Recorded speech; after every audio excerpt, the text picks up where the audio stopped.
Hi there, welcome back.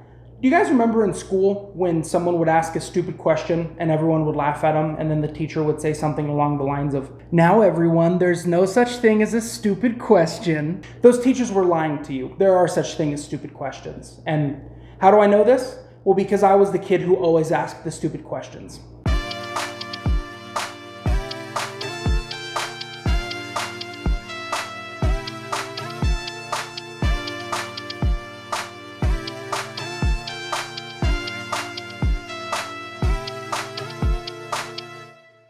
Now, if you're wondering, well, Derek, what necessarily constitutes a stupid question? Well, let me give you 5 examples. Question number 1, if you're eating a soup sandwich combo, and like maybe it's like a lunch special, I don't know, but is the soup the side to the sandwich, or is the sandwich the side to the soup? I feel like that's a very important question to ask, because both have been established in like the mythos of our world as entrees. Like you can have a nice savory clam chowder or something with a nice little like grilled cheese. Like it's a thing, and then like the sandwich. I mean, the sandwich is like the entree of entrees. It was the first like entree thing, main dish ever made. So like I feel it's like I call it the soup and sandwich paradox, because it's like both are like the same thing. Both are like big, and like you can have them as separate meals.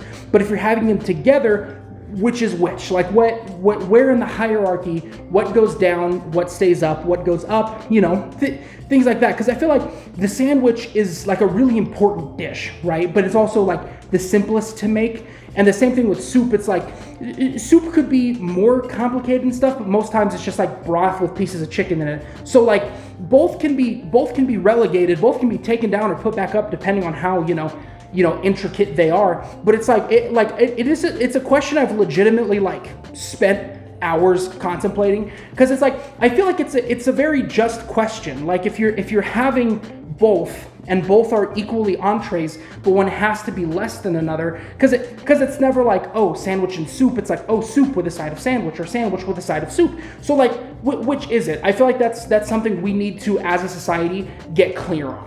Stupid question number 2, and this one's for all of my fellow nerds out there, especially like superhero comic book nerds. But there's this guy from this like little known comic book company, they're called Marvel, and they have this character that not a lot of people know about. He's called the Hulk.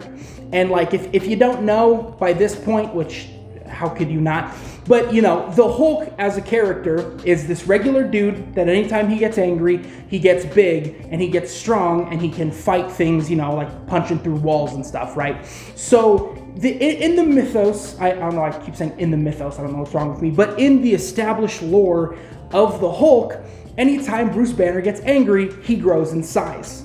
So via transitive property of math, if his arms grow larger, if his legs grow larger, if his chest, arms, and head grow longer, does his wiener also grow with him? Because and don't come to me like, oh, Derek, this is a really sus question. No, this is a very common nerd question that everyone has. All right, next to why am I sexually attracted to Lola Bunny, and if I had a lightsaber, what color would it be? Does Hulk's penis grow with him? Is on the same level. It's on the same level with those 2 questions. All right, and because it's not like we can get it out of the guy who made Hulk. We can't get it out of Stan Lee. He's been dead for 3 years, and he wasn't answering my fan mail about it before that. So it's like, how am I supposed to know? How am I supposed to get this answer? And like, I don't know if it's been explained. There's like 80 years of comics. How am I supposed to know, right? Like, if someone at Marvel is watching this, and like Kevin Feige, if you're like on YouTube and you watch my content, could you please like write me a letter or send me a tweet or something? Because like it's a weird thought, I know, but it's like I feel like it builds on the Hulk's character, right? Is he like is he a grower and a shower, or is it like he grows but he doesn't show? Like it's an important question to me. Stupid question number 3: how did we come up with words? Like how I get like languages develop and evolve over time, like little things change until we get to like how I'm speaking currently today. But like how did we get to that point? Like, how did we go from like to me saying like poop cheek? Like, you know, how does that translate? At where does that happen? Like, you know, and like also if you could bring a cave person or like an person who like spoke early English, and you just drop them down in the 21st century where people say like yeet and dope and poop cheek, I guess, like that would probably blow their minds, right? There's just like a crazy thought, like some dude who speaks old English, like, oh, verily, and then you like drop him in here, like, hey, what's up, broheem? And he's like, oh, dear, like, you know, like I feel like that would be a scary thing. But back to the actual question, like, at what point did we like reach a point in which, because like, you know, there's like thousands of languages and a lot of like English comes from Latin, but how did we get to Latin from whatever was before Latin? And how do we get from Latin to here? Like, you know, because like, yeah, there's some like smaller words, you know, that like maybe translate like to more understandable things in English, but like, how do you get from like lorem ipsum to, you know, like poop cheek, you know, like how do you translate between those two things? Where does that go? How did we get there? Like, and I know there's a definitive answer to this one, like, and I know like it's a foolish thing, like a foolish question to ask. This is why it's the stupid questions video. But like, I feel like I'm not the only person who has that thought process. Stupid question number 4: evolutionarily, why do men still have nipples? Because like the purpose of those, I don't think I can say it more than once because of like terms and conditions of YouTube, whatever. So you know, those like the purpose of those for like, you know, for like women, stuff like that, is it's like breastfeed children, right? But like for men, that doesn't, you know, there's no need to have them because there's nothing for us to breastfeed. You know what I mean? So like. Wouldn't it be more like understandable that at some point, and I get it, like evolution takes like millions of years, but at some point, wouldn't men start to be born without them because there's no fundamental use for them? And like I don't have a problem with having nipples. Like, I don't think it's a bad thing, but it's like, if it doesn't have a purpose, why do I need it? You know what I mean? It's like the gallbladder. There's no purpose in having it. It just looks weird, right? And like whenever it gets cold out and I'm in a dress shirt, I look like a fool, right? So like, why hasn't that happened yet? And at what point is it going to happen? Because I feel like it has to, right? Because isn't that like one of the fundamental things of evolution, that if something's not being used or can't be used, eventually like it gets evolved out over the course of time? And as far as I know, like, men have always had nipples for like the millions of years. I just said nipples like 4 times, so I might get in trouble. But like, you know, men have had them for so long and it still hasn't evolved out. Like, at what point is that going to happen? Because it's not a very useful thing for the male genus of our species to have. It just doesn't make sense to me. Now for stupid question number 5, it's kind of like it's like something we use all the time, like every day, so I don't get how the physics of it works. But how have microwaves not killed us yet?